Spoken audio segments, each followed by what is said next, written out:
नमस्कार, मैं हूं सत्यपाल और आप देख रहे हैं CWB हिंदी न्यूज। शक संवत 1945 विक्रम संवत 2080 आज माघ मास के शुक्ल पक्ष की पूर्णिमा तिथि और दिन शनिवार है। तदनुसार अंग्रेजी तारीख 24 फरवरी सन 2024। सबसे पहले आज के मुख्य समाचार।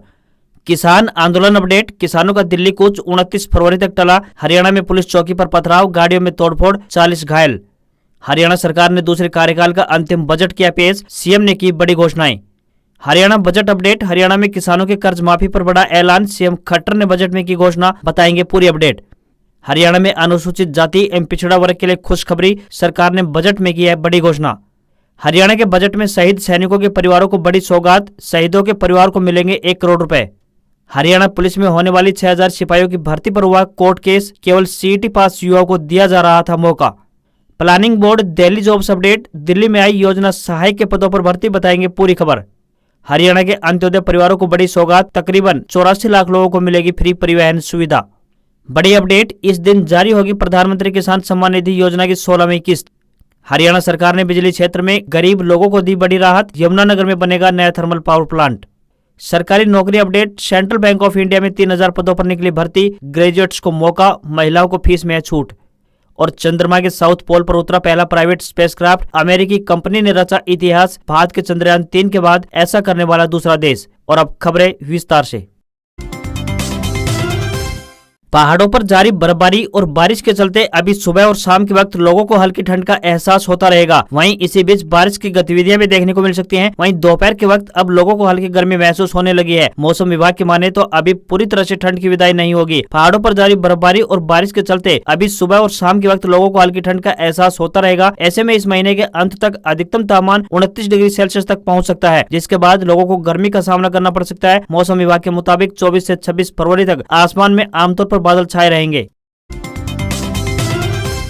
हरियाणा कर्मचारी चयन आयोग यानी HSSC की तरफ से 6000 पुलिस कांस्टेबल की भर्ती के लिए आवेदन प्रक्रिया 20 फरवरी से शुरू हो चुकी है। आवेदन करने की आखिरी तारीख 21 मार्च 2024 रहने वाली है। सभी सीईटी क्वालिफाई उम्मीदवार इन पदों के लिए आवेदन भेज सकते हैं। हरियाणा पुलिस में 6000 सिपाहियों की भर्ती की जाएगी, जिनमें 5000 पुरुष सिपाही तो वही 1000 महिला सिपाहियों की भर्ती की जाएगी। सीईटी क्वालिफाई उम्मीदवारों में से सबसे पहले उम्मीदवारों को PMT के लिए बुलाया जाएगा। उसमें पास होने वाले उम्मीदवारों को PST के लिए आमंत्रित किया जाएगा। इसके बाद लिखित परीक्षा का आयोजन होगा। सरकार की तरफ से भर्ती में आयु सीमा में छूट दी गई है। फिलहाल इस भर्ती पर कोर्ट केस हो चुका है। कुछ बिंदुओं को ध्यान में रखते हुए इस भर्ती पर कोर्ट केस कर दिया गया है। जो युवा सीईटी पास नहीं है वे मांग कर रहे हैं कि उन्हें भी आवेदन करने का मौका दिया जाना चाहिए। ऐसे युवा जिन्होंने इसी साल 12वीं कक्षा पास किया है वह भी आवेदन से वंचित रह गए हैं। इस प्रकार कुछ ऐसे युवा भी है जो किसी कारणवश सीईटी परीक्षा नहीं दे पाए थे, वह भी इस परीक्षा में शामिल नहीं हो पा रहे हैं। नौकरी का इंतजार कर रहे युवाओं के लिए एक बड़ी खबर है। राष्ट्रीय राजधानी क्षेत्र योजना बोर्ड नई दिल्ली की ओर से योजना सहायक के पदों के लिए आवेदन मांगे गए हैं। महिला व पुरुष दोनों वर्गों के उम्मीदवार अपने आवेदन ऑफलाइन माध्यम से भेजकर आवेदन कर सकते हैं। आवेदन करने की अंतिम तिथि 5 मार्च 2024 है। आवेदक के पास सिविल इंजीनियरिंग या फिर आर्किटेक्चर इंजीनियरिंग में 3 साल का फुल टाइम डिप्लोमा होना चाहिए। आवेदकों को फीस का भुगतान 100 रुपए बैंक ड्राफ्ट या फिर भारतीय पोस्टल ऑर्डर के माध्यम से करना होगा। न्यूनतम आयु 18 वर्ष तो अधिकतम आयु 30 वर्ष निर्धारित की गई है। आवेदन करने से पहले आधिकारिक विज्ञापन अवश्य देख ले।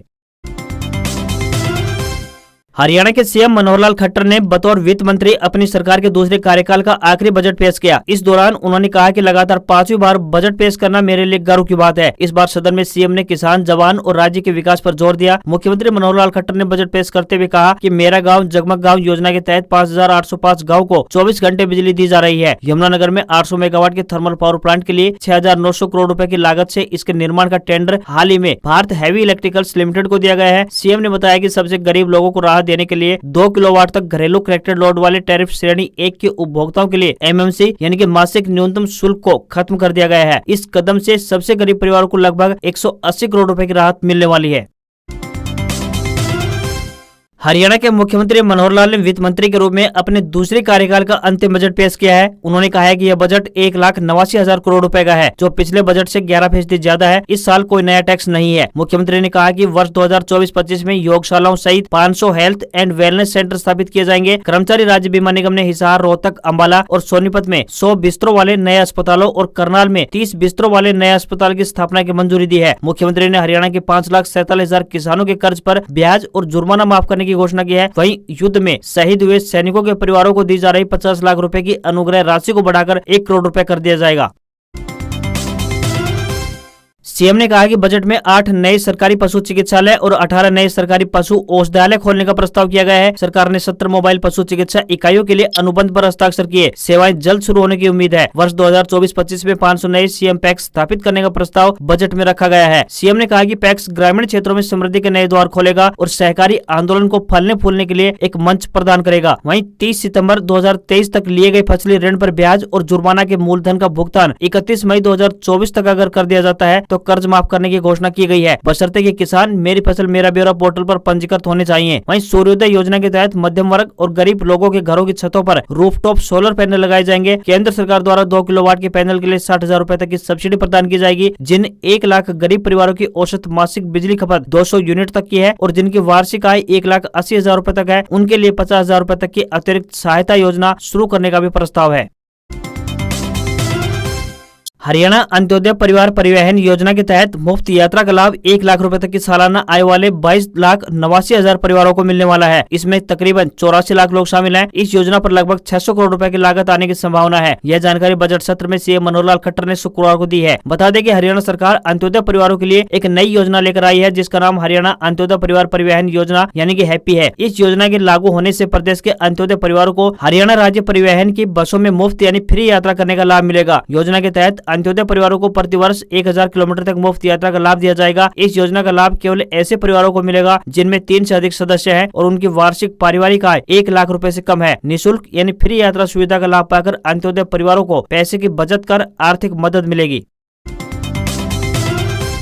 हरियाणा के सीएम मनोहर लाल ने बतौर वित्त मंत्री कहा कि लगातार 5वीं बार बजट पेश करना मेरे लिए गर्व की बात है। इस बार सदन में सीएम ने किसान, जवान और राज्य के विकास पर जोर दिया। मुख्यमंत्री ने बजट में बड़ी घोषणाएं करते हुए आम जनता के लिए कई ऐलान किए हैं। प्रदेश सरकार ने अपने बजट में अनुसूचित जातियों और पिछड़े वर्ग को भी बड़ी सौगात दी है। उन्होंने बताया कि राज्य के अनुसूचित जातियों और पिछड़े वर्ग की चौपालों की मरम्मत के लिए हरियाणा ग्रामीण विकास निधि से 100 करोड़ रुपए प्रदान करने का प्रस्ताव किया गया है। वहीं ग्रामीण सफाई कर्मचारियों की स्वीकृत पदों की संख्या 11,254 से बढ़ाकर 18,580 करते हुए 7,326 अतिरिक्त पद स्वीकृत किए हैं। अगर आप भी प्रधानमंत्री किसान सम्मान निधि योजना के पात्र हैं तो आज की यह खबर आपके लिए काम की होने वाली है। इस योजना की अब तक 15 किस्त जारी की जा चुकी है। काफी समय से किसान 16वीं किस्त का बेसब्री से इंतजार कर रहे थे। अब इसको लेकर एक बड़ी अपडेट सामने आ रही है। पीएम किसान की वेबसाइट पर दी गई जानकारी के अनुसार माने तो 16वीं किस्त 28 फरवरी को जारी की जाएगी। अगर आपने भी इस योजना में रजिस्ट्रेशन करवाया है और अगर आप यह सोच रहे होंगे कि आपको 16वीं किस्त का पैसा मिलेगा या नहीं, तो इसके लिए आप ऑनलाइन पीएम किसान की वेबसाइट पर मौजूद बेनिफिशियरी लिस्ट चेक कर सकते हैं, जिससे कि आप यह पता कर सकते हैं कि आपको 16वीं किस्त मिलेगी या नहीं। अगर अभी तक जिन भी किसानों ने ई-केवाईसी नहीं करवाई है तो उन्हें भी इस किस्त का लाभ नहीं मिलने वाला है।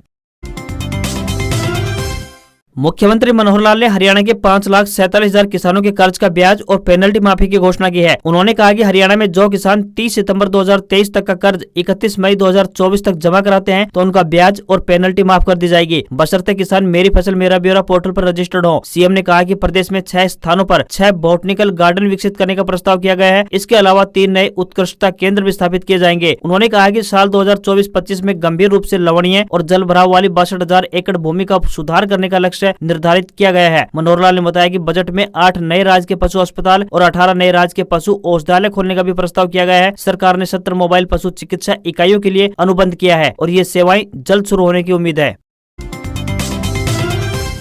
हरियाणा के पूर्व मुख्यमंत्री व नेता प्रतिपक्ष भूपेंद्र सिंह हुड्डा ने बीजेपी जेजेपी सरकार के बजट पर तंज कसा है। उन्होंने कहा है कि जनता को उम्मीद थी कि चुनावी बजट होने की वजह से कम घोषणा में ही सही उसे इस बार महंगाई, बेरोजगारी, बेतहाशा टैक्स और आर्थिक मंदी से कुछ राहत जरूर मिलेगी। बजट में न कहीं एमएसपी का जिक्र है, न एमएसपी पर बोनस का, न बुजुर्गों को 5100 पेंशन का, न ही ओपीएस या फिर न ही हर जिले में मेडिकल कॉलेज और न ही गरीबों को पक्के मकान का कोई जिक्र है। हुड्डा ने कहा कि सरकार द्वारा बजट में कुल कर्ज 3,17,982 करोड़ रुपए दिखाया गया है, जबकि सच्चाई यह है कि आज प्रदेश पर कुल 4,51,368 करोड़ रुपए का कर्जा हो चुका है। नेता प्रतिपक्ष भूपेंद्र सिंह हुड्डा ने बजट में किसानों की कर्ज माफी की मांग उठाई, लेकिन सरकार ने कर्ज माफी से साफ इनकार कर दिया।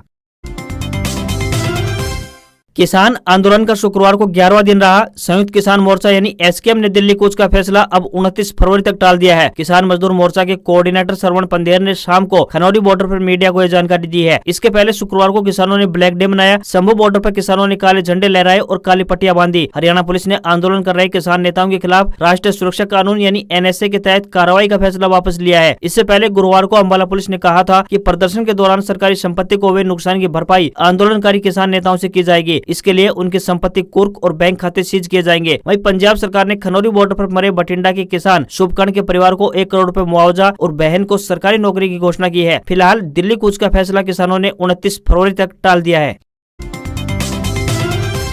दोपहर बाद हरियाणा के हिसार में पुलिस और किसानों के बीच किसान आंदोलन को लेकर टकराव हुआ। किसान खनौरी बॉर्डर पर पंजाब के किसानों के पास जाना चाहते थे। पुलिस ने आंसू गैस के गोले दागे और लाठीचार्ज किया। किसानों ने भी पथराव किया। इस झड़प में 40 पुलिसकर्मी और किसान घायल हुए हैं। किसान आंदोलन को लेकर सुप्रीम कोर्ट में याचिका दायर हुई है, जिसमें किसानों की मांगों पर विचार करने और उनको दिल्ली जाने देने की मांग की गई है। वहीं 21 फरवरी को खनौरी बॉर्डर पर युवक शुभकर्ण की मौत के बाद किसानों ने दिल्ली मार्च को रोक दिया था। सेंट्रल बैंक ऑफ इंडिया यानी सीबीआई की ओर से अप्रेंटिसशिप के 3000 पदों पर भर्ती निकली है। इस भर्ती के लिए नेशनल अप्रेंटिसशिप ट्रेनिंग स्कीम यानी एनएटीएस की ऑफिशियल वेबसाइट nateseducation.gov.in पर जाकर आवेदन कर सकते हैं। एजुकेशनल क्वालिफिकेशन की बात करें तो उम्मीदवारों को किसी भी मान्यता प्राप्त विश्वविद्यालय संस्थान से ग्रेजुएट होना जरूरी है। उम्मीदवारों का जन्म 1 अप्रैल 1996 और 31 मार्च 2004 के बीच होना चाहिए। हालांकि भारत सरकार के दिशा निर्देशों के मुताबिक आरक्षित वर्ग के उम्मीदवारों को आयु सीमा में छूट दी जाएगी। सिलेक्शन ऑनलाइन रिटन टेस्ट के बेसिस पर होगा। सैलरी की बात करें तो 15,000 रुपए महीना तय की गई है। अप्रेंटिसशिप पोर्टल www.nates.education.gov.in पर जाएं। हफ्ते के आखिरी कारोबारी दिन भारतीय शेयर बाजार में मामूली गिरावट देखने को मिली। मार्केट ओपन होते ही निफ्टी ने 22,297 का अपना ऑल टाइम हाई बनाया। दिन भर कारोबार करने के बाद निफ्टी 4 अंक की गिरावट के साथ 22,212 के स्तर पर बंद हुआ। वहीं सेंसेक्स में भी 15 अंक की गिरावट रही और ये 73,142 के स्तर पर क्लोज हुआ। वहीं $1 का रेट 82.89 पहुंच गया है। भारतीय सराफा बाजार में 24 कैरेट के 10 ग्राम सोने की कीमत 62,027 रुपए पहुंच गई है, जबकि 22 कैरेट प्योरिटी वाला 10 ग्राम सोना 56,817 रुपए का हो गया है। इसके अलावा 999 प्योरिटी वाली 1 किलोग्राम चांदी की कीमत 69,393 रुपए पहुंच गई है। आज खबरों में इतना ही। देखते रहिए आपका अपना हरियाणा का सबसे बेहतरीन news channel CWB Hindi news. नमस्कार। इसी आशा के साथ आपका दिन शुभ रहे।